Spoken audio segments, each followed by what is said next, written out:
So let's stay on this story. I do want to bring in Christy Setzer in Washington. She's a Democratic strategist, and she's also president and founder of New Heights Communications. Thank you for being with us. Great to be here. And joining us from Westfield, New Jersey is Michael DuHaime. He's a Republican strategist, and he's also CEO of MAD Global Strategy. Welcome to you two. Thanks for having me. Okay, so Christy, I want to start with you here. The Republican red wave, we heard that was something that was being predicted. It didn't quite materialize. What strategy seems to have paid off for Democrats? Yeah, I mean, let's state the obvious. This is not how last night was supposed to go down for Democrats. Everything that happened went against all expectations of history and, most importantly, of polling. So I think it caught a lot of people off guard. Particularly in October, there was a lot of what we'll say Democratic bedwetting about the strategy that many had employed, which was going all in on abortion and on democracy. And of course, going somewhat on offense, but playing a lot of defense on issues of the economy and inflation.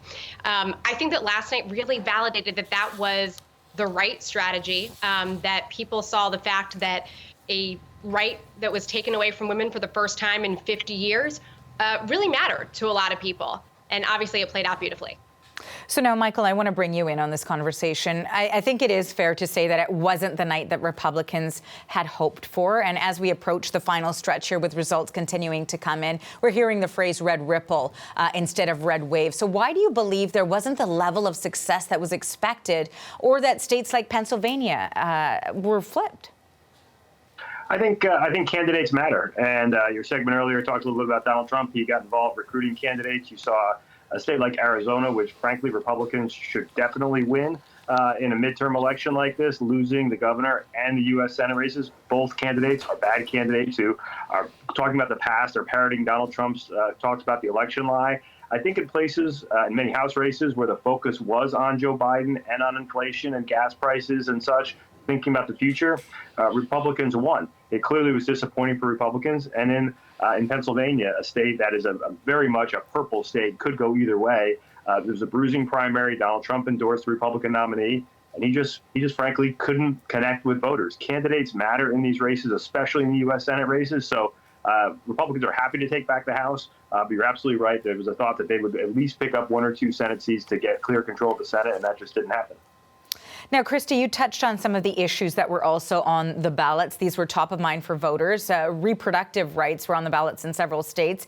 And in fact, they voted in favor of protecting those rights. For example, we're talking about voters in Michigan, California, Vermont, even anti-abortion measures in Kentucky were rejected. I believe that just came forward this morning as well. What do you think played a role in that? And what does it say about the conversation surrounding this since June, since the U.S. Supreme Court overturned that decision? Yeah, I mean, I think that people were really shocked and horrified when the Supreme Court ruled as they did in the Dobbs decision. And I think there was some concern that here we are 5 months later that people would have forgotten. And luckily, that is not the case. Again, this impacts everyone's lives, but especially women's lives, in such an enormous way. We saw that it's true in red states, blue states, it's true across the country. We saw that especially with the ballot initiative in Kansas over the summer, which won by nearly 20 points, obviously in a bright red state. So I don't think we should have been that surprised that wherever abortion was on the ballot, wherever people had an opportunity last night to protect reproductive rights, they did, whether it was Kentucky or Michigan or, somewhere in between.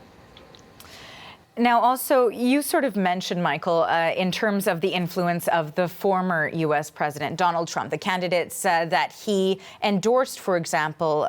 We saw when we're talking about Herschel Walker, the Republican challenger, that there is likely going to be a runoff there in December. When we're talking about Pennsylvania, Dr. Oz was endorsed from Donald Trump. And then we saw Ron DeSantis, for example. That was a second term by a landslide, someone who we've seen actually with a bit of a target from Trump's point of view in terms of someone that he's not particularly fond of. Are we seeing, and this was a big conversation certainly when there was the 2016 election, whether or not Republicans are in a position where they're trying to reclaim their party? I think a majority of Republicans want to move on. Now, the question is, how do we do that? The voters have spoken. In 2018, they gave Democrats back the House and the Senate, and in 2020, they voted Donald Trump out, and it wasn't particularly close. The voters have spoken. Even in Republican primary races this year, Donald Trump's endorsed candidates were only getting between a 30 to 40% of the vote. Sometimes they were winning because there were 5 or 6 candidates in the field, but they weren't getting a majority of the vote. You're seeing, I think, a majority of Republicans wanting to move on. That doesn't mean if it's a crowded field for a president that Donald Trump can't win again with maybe 30 or 40% of the vote. But you are seeing Republicans move on. Ron DeSantis, who was thought to be a Trump acolyte early on and had his support when he ran in his first primary, did separate himself from Trump during COVID, did create his own image down in Florida. And I think that served him well. He also ran against Charlie Crist, who's a weak candidate who's been a Republican and a Democrat and an independent, so didn't have a strong base of support. But clearly that was a very big win for him, especially against the backdrop of a disappointing night for Republicans across the state. The last 3 governor's races in Florida were decided by 1 point, and he won by 20. That's a real statement from him, especially with Donald Trump taking some pot shots at him here and there. And, to that point, I want to stay with you for a second here, Michael, in terms of an announcement that we're expecting from the former president next week. Donald Trump is expected to speak, perhaps get some clarity on his aspirations for another presidential run here.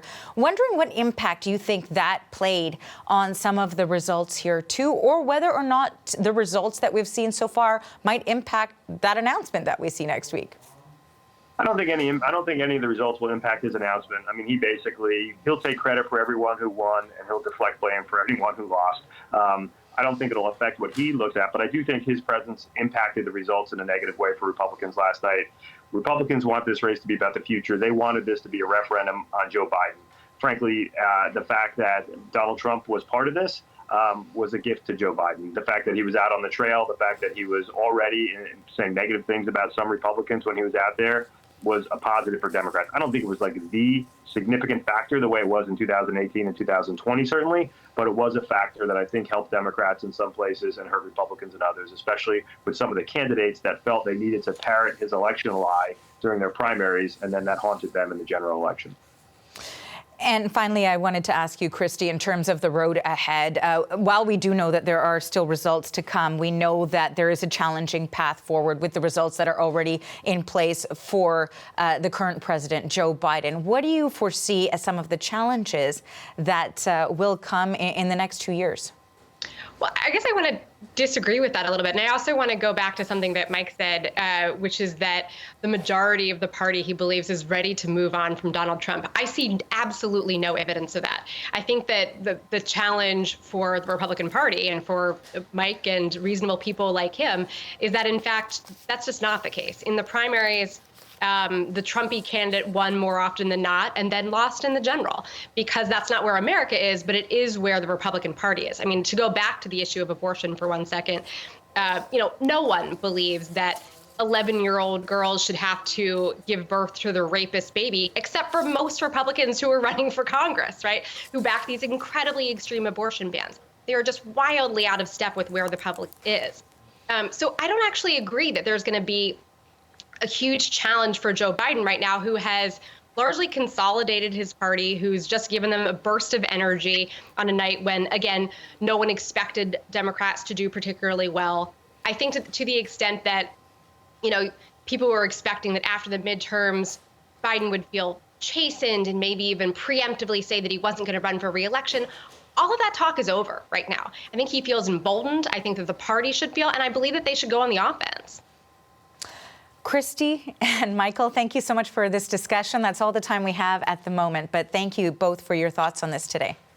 Thank you. Thank you. Christy Setzer is a Democratic strategist in Washington. Michael DuHaime is a Republican strategist in Westfield, New Jersey. Thank you to you both.